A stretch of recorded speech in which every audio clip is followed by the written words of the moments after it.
శాసనసభ్యులు శాసనమండలి సభ్యుల స్పోర్ట్స్ అండ్ గేమ్స్ని చాలా సంవత్సరాల తర్వాత ఎన్డీఏ కూటమి అధికారంలోకి వచ్చినాక స్పీకర్ అయ్యన్ పోతర్ గారు, డిప్యూటీ స్పీకర్ త్రిపులర్ గారు మళ్ళీ గేమ్స్ అండ్ స్పోర్ట్ నిర్వహించడం, లాస్ట్ ఇయర్ బ్రహ్మాండంగా నిర్వహించారు ఇందిరాగాంధీ స్టేడియంలో.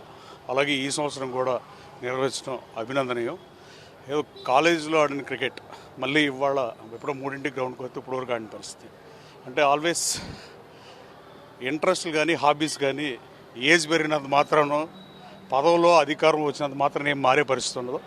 ఆల్మోస్ట్ ఆల్ ప్రొఫెషనల్ ప్లేయర్లాగా ఆడారు చాలామంది. అలాగే ఈ గేమ్స్ అండ్ స్పోర్ట్స్లో టీమ్ 11గా వైసీపీ ఎమ్మెల్యేలు 11 మంది కూడా వచ్చి ఆడితే బాగుండేది.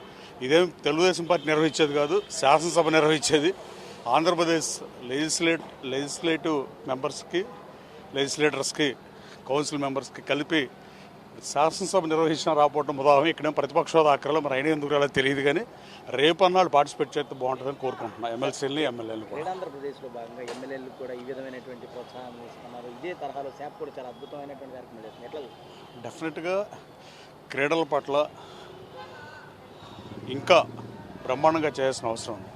ఈ సంవత్సరం గత సంవత్సరంలో ఎమ్మెల్యేలకు పెట్టినా ఇప్పుడు పెట్టినా నిత్యం గ్రీవియన్స్లతో ప్రజా సమస్యల పరిష్కారంలో ఎవరి స్థాయిలో వాళ్ళు బిజీగా ఉండే లైఫ్లో నుంచి కనీసం ఇయర్లీ వన్స్ ఇలాంటి బడ్జెట్ సెషన్ అప్పుడు ఇలా పెడతాం స్వాగతించదగింది. పార్టీలకు అతీతంగా చెప్పాల్సిన అవసరం, దీంట్లో పార్టిసిపేట్ చేయాల్సిన అవసరం కూడా ఉంది. కొంచెం ఆట విడుపుగా ఉంటుంది. రేపు మార్చిలో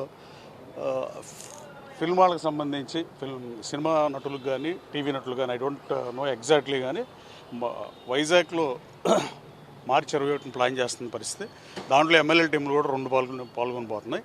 రాబోయే కాలంలో డెఫినెట్గా స్పోర్ట్స్ అండ్ గేమ్స్కి ఇది మాకు దీంతోపాటు యూత్ కూడా ఇన్స్పిరేషన్.